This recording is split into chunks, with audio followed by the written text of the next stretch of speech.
فيهم شكون ما دربش المنتخب؟ فيهم اللي درب الا درب ولا واحد فيهم عرف النجاح مع المنتخب. اللي هما ذكرني مدربين مثلا فوزي علاش البنزرتي. ما استاذيناش سي مختار تليلي زاد حتى طونقوني بالك مريض.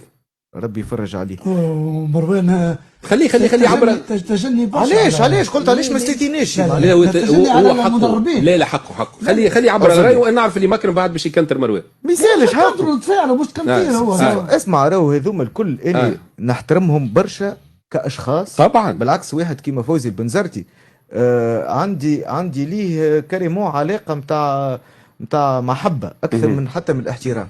لكن كي تقول لي سي فوزي البنزرتي هو اليوم باش ينظر في مستقبل المنتخب، نقول لك لا لا يلزمني لا، على خاطر اليوم كرة القدم تبدلت، وكرة القدم ما عادش كرونومتر في اليد وخطب رنانة وتحفيزية وجرينتا وفي 78 دخل سي مجيد ورمى لهم درب والمنتخب في الفستير. ما نعرفش لي جون دوربان ولا صارت بالحق.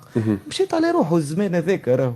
راهو اليوم بيج داتا، واليوم اناليز، واليوم دي سبور مانجر من اعلى مستوى وقارين في جامعات رياضيه كبيره برشا. بدلت راهي الكره يا عقول متحجره، تبدلت الكره راه يهديكم. لا مش الكره، العالم الكل تبدل ولا يمشي ولا فالابل عام 90 وعام 80 وعام 2000 ماهوش فالابل في 2025. يا اخي صعيبه برشا هذه باش تفهموها. نحكي بالشنوا ما تنجمش لي ميزور اللي خذيتهم عام 90 تعاود تطبقهم تو. تبدل العالم الكل تغير، ماشيين في رقمنا وماشيين في ديجيتاليزاسيون وماشيين في ديزاناليز تري ديفلوبي وتري بوسي وماشيين في استعمال مكثف للتكنولوجيا ومنعولوا على دي بي ناسيونو مولودين لبرا ويتكلموا في لغه اخرى ودربوهم فنيين اخرين. سي فوزي ولا سي يوسف الزواوي ولا سي علي الكعبي يعرف يحكي معهم. تي ما يعرفش حتى جوارات لا يلعبوا اليوم. هو تيمو يسميه وقال لهم عطاه ما نعرفش حتى كيفاش بعث الليسته. قال لهم بعث ليسته فيها افضل 10. ما عرفش حتى يقرا الاسامي. داير ما فهمتش كيفاش كتبها لهم ليسته وبعثها لهم. يا اخي معناها هل نرفض مواكبه العصر للدرجه هذه؟ معناها التعنت والامعان في الرداءه للدرجه هذه والاصرار على الفشل. الاصرار كلا اني فاشل ونحب نقعد فاشل. يا اخي معقول هذا؟ ما ينجموش هذوما معناها مع كل الاحترام ليهم حتى من سنهم. اليوم كي واحد ترميه يرمي عينه على البيرو معناها خيارهم باش ينظروا المستقبل الكره التونسيه ولا يسوي ميزون دو ريتريت. ما ينجموش هذوما ينظروا للمستقبل الكره التونسيه. سي فوزي البنزرتي افضل مدرب تونسي للنوادي وافضل بالماريس تونسي مع المنتخب. سامحني عمره ما نجح. هذه ارقام. تقول لي ما خداش فرصته كامله كذا موضوع اخر. مع المنتخب عمره ما نجح.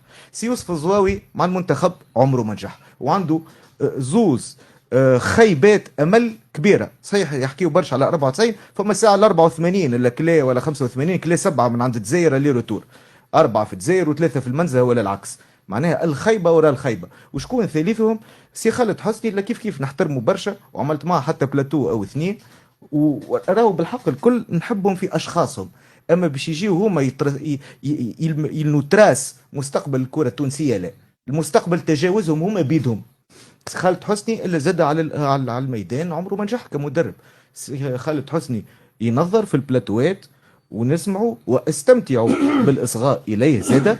لكن كيف زاد تجاوزته الاحداث ويحكي على ان فوتبول دي زاني 80 ومع تاع بيرتي فوكس ومتاع بيكن باور ومتاع يوليش تيليكو حاجات مشيت على رواحها. نجموا نجيبوه في سبورز مان يحكي لنا يتحفنا بالواحد وكل ما صارت لا